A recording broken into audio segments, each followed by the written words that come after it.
राधे राधे। आशा करती हूँ कि आप सभी लोग स्वस्थ होंगे, खुश होंगे, मस्त होंगे। आज मैं आप लोगों को बताने जा रही हूँ कि इस बार भाद्रपद मास के शुक्ल पक्ष में जो एकादशी पड़ने जा रही है वह एकादशी कब है, एकादशी तिथि का आरंभ कब से होगा, एकादशी तिथि का पारना कब होगा और एकादशी जो व्रत हो रहा है उसमें भगवान विष्णु का किन किन रूपों में पूजा की जाएगी, यह सारी जानकारी अपने वीडियो के द्वारा आप लोगों को देने जा रही हूँ। कृपया मेरे वीडियो में अंत तक बने रहें। जैसा कि हम सभी लोग जानते हैं, हर महीने में 2 एकादशी व्रत पड़ता है, एक शुक्ल पक्ष में, दूसरा कृष्ण पक्ष में। यह जो व्रत आ रहा है एकादशी व्रत, यह है भाद्रपद मास के शुक्ल पक्ष की एकादशी को पड़ने वाली परिवर्तनी एकादशी के नाम से यह एकादशी व्रत जाना जाता है। कृपया वीडियो को ज़्यादा से ज़्यादा लाइक करें और शेयर करें, जिससे कि यह कथा और एकादशी की संपूर्ण जानकारी ज़्यादा से ज़्यादा लोगों तक पहुँचे और उन्हें जानकारी हो सके कि यह व्रत कितना उत्तम, कितना सुंदर है और किस प्रकार से यह व्रत रखना चाहिए। भाद्रपद मास के शुक्ल पक्ष की इस एकादशी को डोल 11 के नाम से जाना जाता है, जल झूलनी एकादशी के नाम से जाना जाता है, पद्मा एकादशी, दान एकादशी, डोल 11 एकादशी, इस तरह से इसके कई नाम हैं और हर नाम के पीछे उसका एक अपना महत्व है। परिवर्तनी एकादशी का अर्थ ये होता है कि जो भगवान विष्णु चौमासा 4 माह के लिए, चतुर्मास के लिए कहते हैं कि क्षीर सागर में जब शयन कर रहे होते हैं तो वह करवट लेते हैं, इसलिए इस एकादशी को परिवर्तन एकादशी के नाम से जाना जाता है। दूसरा नाम है जल झूलनी एकादशी। यह भी भगवान का एक रूप है।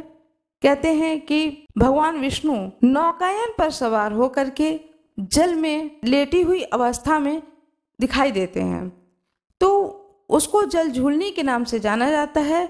और कई मंदिरों में आज भी परंपरा है कि भगवान विष्णु की कोई प्रतिमा होती है तो उसे नौकायन पे, बहुत छोटी सी नौका होती है, उस पर भगवान विष्णु की उस प्रतिमा को, विग्रह को लिटा करके थोड़ा थोड़ा आगे बढ़ाया जाता है और कहते हैं कि ये भगवान जल विहार कर रहे हैं, जल में झूल रहे हैं और इस तरह से यह जल झूलनी का त्यौहार मनाया जाता है। और जहाँ यह जल झूलनी का त्यौहार मनाया जाता है वह अब बाहर तो लोग नहीं लेके जाते हैं, मंदिर के प्रांगण में, मंदिर के आंगन में ही अब कर दिया जाता है आज के समय में। तो उस दिन प्रसाद स्वरूप कच्चे चने की दाल को भिगो करके रखा जाता है और उसके साथ में गुड़, चने की दाल और गुड़ प्रसाद स्वरूप वितरित किया जाता है, यही सबको बांटा जाता है। जो व्रती होते हैं वह गुड़ का पान करते हैं और जो व्रती नहीं होते हैं, जिन्होंने व्रत नहीं रखा है, तो वह इस महोत्सव में शामिल होते हैं, पूजन में शामिल होते हैं, आरती में शामिल होते हैं और उसके बाद में प्रसाद स्वरूप चने की दाल और गुड़ को प्रसाद स्वरूप ग्रहण करते हैं। इसलिए इस एकादशी का नाम जल झूलनी एकादशी पड़ा है। डोल 11 कहते हैं कि जब भगवान श्री कृष्ण बहुत छोटे रूप में थे, बाल रूप में थे, तो एक बार उनकी माता ने उन्हें स्नान, डोल में बिठाकर स्नान कराया था, तो इसलिए इस एकादशी का नाम डोल एकादशी पड़ गया। जितने नाम हैं, हर नाम का एक अपना अर्थ है, ऐसा नहीं है कि नाम ऐसे ही पड़ गया है। इस एकादशी का नाम दान एकादशी है। कहते हैं कि इस दिन जितना ज़्यादा से ज़्यादा हो सके गुप्त रूप से दान करना चाहिए, खास करके भगवान के मंदिरों में, भगवान के निमित्त की आपके वस्त्र के लिए मैं दान कर रही हूँ, आपके मंदिर में घंटा के लिए दान कर रही हूँ, इस तरह से यथाशक्ति अपना दान कर देना चाहिए, मंदिरों में दान पेटी में डालना चाहिए। इस एकादशी का नाम दान एकादशी भी पड़ा है। पंचांगों में मतभेद होने के कारण एकादशी इस बार 2 दिन के लिए पड़ रहा है। एक एकादशी पड़ रहा है 25 सितंबर 2023 दिन सोमवार को पड़ रहा है और दूसरा एकादशी दूसरे दिन 26 सितंबर 2023 दिन मंगलवार को पड़ रहा है। दोनों ही बहुत ही शुभ योग पड़ रहे हैं। आप यथाशक्ति अनुसार दोनों में से कोई भी एक व्रत कर सकते हैं, दोनों दिन में से कोई भी एक व्रत अपना कर सकते हैं। सोमवार का भी व्रत बहुत ही सुंदर है और मंगलवार का व्रत भी बहुत ही सुंदर है। यदि शक्ति हो आपके अंदर तो आप दोनों ही व्रत धारण कर सकते हैं, क्योंकि यह व्रत बहुत ही सुंदर और शुभ व्रत है और जो कि साल में सिर्फ एक बार ही आता है। यह एकादशी बहुत ही पुण्यदायक है, बहुत ही पुण्य फलदायक व्रत है। कहते हैं कि इस व्रत को रखने से अश्वमेघ के यज्ञ के बराबर पुण्य की प्राप्ति होती है और करोड़ों यज्ञ जो कराते हैं उस यज्ञ के बराबर एक एकादशी का व्रत का फल प्राप्त होता है। इससे यह एकादशी बहुत ही फलदायी मानी गई है। जो कोई भी व्रत करेंगे दिन सोमवार को 25 सितंबर 2023 को एकादशी का व्रत धारण करेंगे तो उनके लिए अच्छा होगा कि वह दिन मंगलवार को प्रातः 7:30 तक व्रत का पारणा कर लें। और जो कोई मंगलवार को व्रत रखेंगे 26 सितंबर 2023 का व्रत रखेंगे, वह दिन बुधवार को प्रातः सूर्योदय से लेकर के प्रातः 8 बजे तक अपने व्रत का पारणा कर लेंगे। एकादशी के दिन ब्रह्म मुहूर्त में उठ करके, ब्रह्म मुहूर्त का समय हम सभी लोग जानते हैं, प्रातः 4 बजे से लेकर सुबह के 6 बजे तक के समय को ब्रह्म मुहूर्त कहते हैं। इस मुहूर्त में उठना चाहिए।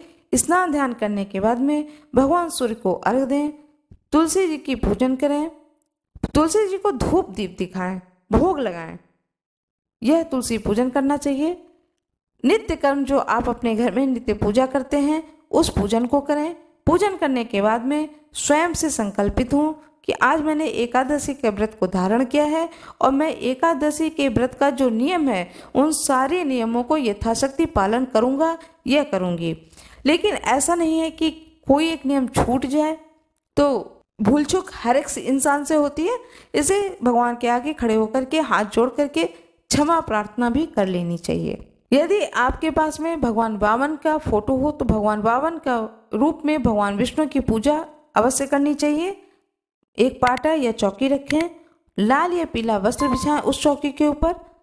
भगवान विष्णु की जो भी प्रतिमा हो आपके घर में, प्रतिमा हो विग्रह हो, उन्हें रखें उस पाटे के ऊपर। रखने के बाद में भगवान को जल से स्नान कराएं।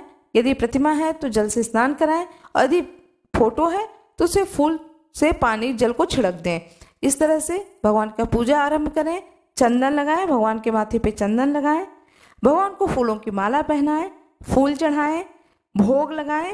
भोग में यथाशक्ति फल है, मेवा है, मिष्ठान है, इन चीज़ों का भोग लगाना चाहिए। भोग लगाने के बाद में कथा को सुने। कथा को सुनने के बाद में आरती करें। आरती करने के बाद में पूरे परिवार सहित उस प्रसाद को ग्रहण करें। एकादशी तिथि पर एक दिन पहले यानी 10वीं तिथि को ही तुलसी की पत्ती तोड़ लेनी चाहिए। 10वीं की रात में कोशिश करें कि लहसुन प्याज न खाएं, सात्विक भोजन खाएं। एकादशी के दिन जिन भी चीज़ों का भोग लगाएं उसमें तुलसी दल अवश्य डालें। एकादशी में खाना क्या है वह मैं आपको बता रही हूँ। फलाहारी रूप में क्या खाना चाहिए। जिन लोगों ने यह एकादशी व्रत किया है उन व्रती को फलाहारी नमक से बनी हुई जो भी फलाहार होते हैं वह बना करके खाना चाहिए। जैसे कि आप आलू के कलहर के खा सकते हैं, मूंगफली खा सकते हैं, मखाना खा सकते हैं, साबूदाने की खिचड़ी खा सकते हैं, कोटू के आटे की पूड़ी खा सकते हैं। यह सारी चीज़ें फलाहारी बना करके खाएं और बना करके जब आप रख लें तो सबसे पहले भगवान विष्णु के सामने तुलसी के दल डाल करके भोग लगाएं। भोग लगाने के बाद आप इन फलाहारों को ग्रहण करें। जो कोई भी भगवान वामन रूप का पूजा करना चाहते हैं वो इसी विधान से पूजा करें। भगवान वामन को भी भगवान विष्णु की ही तरह उनकी पूजा करनी चाहिए। लेकिन आपको व्रत रखना है, ये नहीं है कि आपने एकादशी जो व्रत कर रहे हैं उस व्रत को छोड़ दिया क्योंकि आज हमने भगवान वामन की पूजा की है। ऐसा नहीं है। आप भगवान वामन के रूप का, विग्रह का पूजन करिए, प्रतिमा का पूजा करिए, लेकिन एकादशी व्रत को धारण करना है, उस व्रत को करना है। इस प्रकार सारा दिन आप अपना एकादशी का व्रत करिए। एकादशी के दिन क्रोध नहीं करना चाहिए, किसी को अपशब्द नहीं बोलना चाहिए, किसी के साथ झगड़ा नहीं करना चाहिए, मौन धारण करके जाप करना चाहिए, भगवान विष्णु के मंत्रों का जाप करना चाहिए, विष्णु सहस्त्र नाम का पाठ कर पाए तो पाठ करना चाहिए और जितना ज़्यादा से ज़्यादा हो सके इस मंत्र का जाप करना चाहिए। ओम नमो भगवते वासुदेवाय, इस मंत्र का जाप करना चाहिए। अपना सारा समय भगवान विष्णु के प्रति स्वयं को समर्पित करते हुए बिताना चाहिए। किसी की कोई आकर आपके कानों में किसी की शिकायत कर रहा है तो उस शिकायत को नहीं सुनना चाहिए। कोशिश करनी चाहिए कि इन चीज़ों से बचें। इस दिन कुछ कार्य नहीं और भी हैं जो कुछ कार्य नहीं करने चाहिए। जैसे कोई भी व्रत हो तो व्रती को चाहिए कि उस दिन वो बालों की कटिंग ना करें, नाखूनों की कटिंग नहीं करनी चाहिए।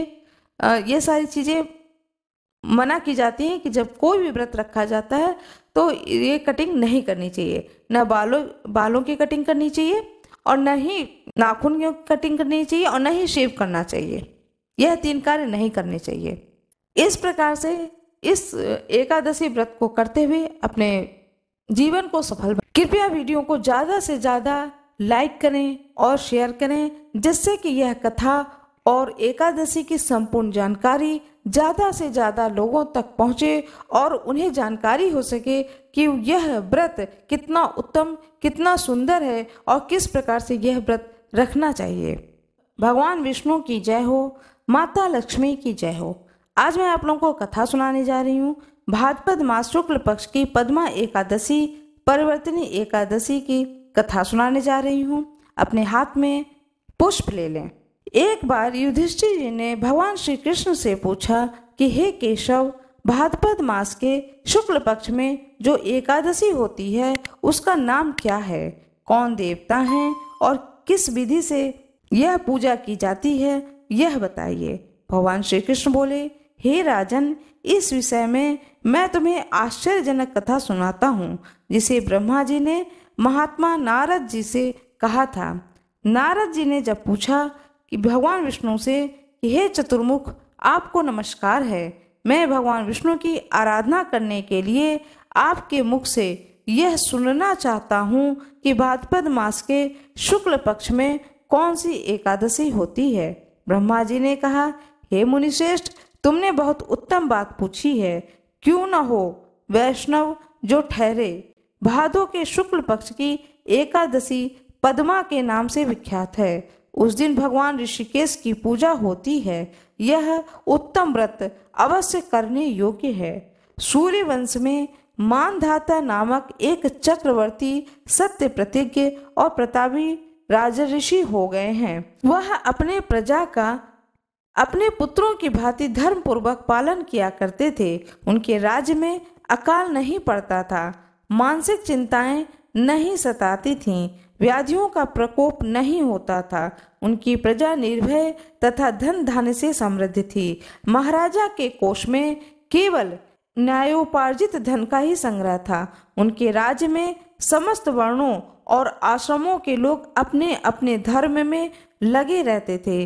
मानधाता के राज्य की भूमि कामधेनु के समान फल देने वाली थी। उनके राज्य करते समय प्रजा को बहुत सुख प्राप्त होता था।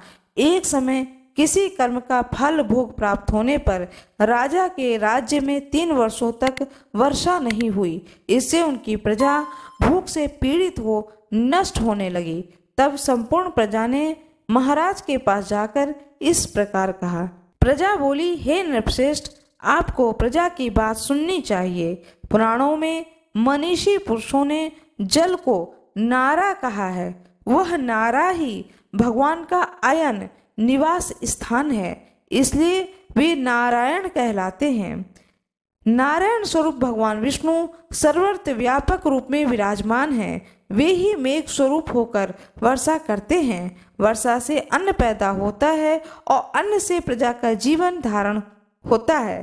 हे नृपश्रेष्ठ, इस समय अन्न के बिना प्रजा का नाश हो रहा है, अतः ऐसा कोई उपाय कीजिए जिससे हमारे योग क्षेम का निर्वाह हो। राजा ने कहा कि आप लोगों का कथन सत्य है, क्योंकि अन्न को ब्रह्म कहा गया है।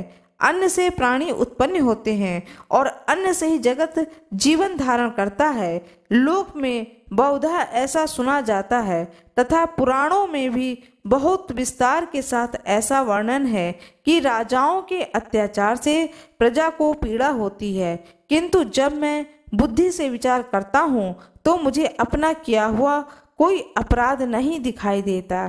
फिर भी मैं प्रजा के हित करने के लिए पूर्ण प्रयत्न करूँगा। ऐसा निश्चय करके राजा मानधाता ने इन्हें गिने व्यक्तियों को साथ लेकर विधाता को प्रणाम करके सघन वन की ओर चले गए। वहां जाकर मुख्य मुख्य मुनियों और तपस्वियों के आश्रमों पर घूमते फिरे। एक दिन उन्हें ब्रह्मपुत्र अंगिरा ऋषि का दर्शन हुआ। उन पर दृष्टि पड़ते ही राजा हर्ष में भरकर अपने वाहन से उतर पड़े और इंद्रियों को वश में रखते हुए दोनों हाथ जोड़कर उन्होंने मुनि के चरणों में प्रणाम किया। मुनि ने भी स्वस्ति कहकर राजा का अभिनंदन किया। उनके राज्य के 7 अंगों की कुशल पूछी। राजा ने अपनी कुशल बताकर मुनि के स्वास्थ्य का समाचार पूछा। मुनि ने राजा को आसन और अर्घ्य दिया। उन्हें ग्रहण करके जब वे मुनि के समीप बैठे तो उन्होंने उनके आगमन का कारण पूछा। तब राजा ने कहा, भगवान, मैं अपने धर्म अनुकूल प्रणाली से पृथ्वी का पालन कर रहा था, फिर भी मेरे राज्य में वर्षा का अभाव हो गया। इसका क्या कारण है, मैं नहीं जानता। ऋषि बोले, हे राजन, यह सब युगों में उत्तम सतयुग है। इसमें सब लोग परमात्मा के चिंतन में लगे रहते हैं तथा इस समय धर्म अपने चारों चरणों से युक्त है। इस युग में केवल ब्राह्मण ही तपस्वी होते हैं, दूसरे लोग नहीं। किंतु महाराज, तुम्हारे राज्य में यह शूद्र तपस्या करता है, इसी कारण मेघ पानी नहीं बरसाता। तुम इसके प्रतिकार का यत्न करो जिससे कि यह अनावृष्टि का दोष शांत हो जाए। राजा ने कहा, हे मुनिवर, यह तो तपस्या में लगा है, दूसरा निरपराध है, अतः मैं इसका अनिष्ट नहीं करूंगा। आप उक्त दोष को शांत करने वाले किसी धर्म का उपदेश दीजिए। ऋषि बोले, राजन, यदि ऐसी बात है तो एकादशी व्रत का पालन करो। भाद्रपद मास के शुक्ल पक्ष में जो पद्मा नाम से एकादशी व्रत है, उसके व्रत के प्रभाव से निश्चय ही उत्तम वृष्टि होगी। नरेश, तुम अपने प्रजा और परिजनों के साथ इसका व्रत करो। ऋषि का यह वचन सुनकर राजा अपने घर लौट आए। उन्होंने चारों वर्णों की समस्त प्रजाओं के साथ भादो के शुक्ल पक्ष की पद्मा एकादशी का व्रत किया। इस प्रकार व्रत करने पर मेघ पानी बरसाने लगा, पृथ्वी जल से आप्लावित हो गई और हरी भरी खेती से सुशोभित हो गई। उस व्रत के प्रभाव से सब लोग सुखी हो गए। भगवान श्री कृष्ण ने कहा, हे राजन, इस कारण इस उत्तम व्रत का अनुष्ठान अवश्य करना चाहिए। पद्मा एकादशी के दिन जल से भरे घड़े को वस्त्र से ढककर दही और चावल के साथ ब्राह्मण को दान देना चाहिए। साथ ही छाता और जूता भी देने चाहिए। दान करते समय निम्नांकित मंत्र का उच्चारण करें। नमो नमस्ते गोविंद बुद्ध श्रवण संज्ञक अघोघ संचय कृत्वा सर्व शौक प्रप्रदो भव भुक्ति मुक्ति प्रदश्चैव लोकानाम सुखदायकः। बुधवार और श्रवण नक्षत्र के योग से युक्त द्वादशी के दिन बुद्ध श्रवण नाम धारण करने वाले भगवान गोविंद, आपको नमस्कार है, नमस्कार है। मेरी पाप राशि का नाश करके आप मुझे सब प्रकार के सुख प्रदान करें। आप पुण्य आत्मा जनों को भोग और मोक्ष प्रदान करने वाले तथा सुखदायक हैं। हे राजन, इसके पढ़ने और सुनने से सब पापों से मुक्त हो जाता है मनुष्य। भगवान विष्णु की जय हो, भगवान ब्रह्मा की जय हो, भगवान श्री कृष्ण की जय हो, नारद मुनि की जय हो। जो पुष्प आपके हाथ में है, इस पुष्प को भगवान की प्रतिमा के सामने अर्पित कर दें। मेरा ये वीडियो कैसा लगा कृपया कमेंट बॉक्स में जरूर बताएं। कृपया वीडियो को ज़्यादा से ज़्यादा लाइक करें और शेयर करें, जिससे कि यह कथा और एकादशी की संपूर्ण जानकारी ज़्यादा से ज़्यादा लोगों तक पहुँचे और उन्हें जानकारी हो सके कि यह व्रत कितना उत्तम, कितना सुंदर है और किस प्रकार से यह व्रत रखना चाहिए। कृपया वीडियो को जरूर लाइक कर दें, चैनल को सब्सक्राइब कर दें, बेल आइकन दबाना ना भूलें। जो कोई भी मेरे इस वीडियो पर नए आए हों, कृपया वीडियो को लाइक जरूर कर दें। धन्यवाद।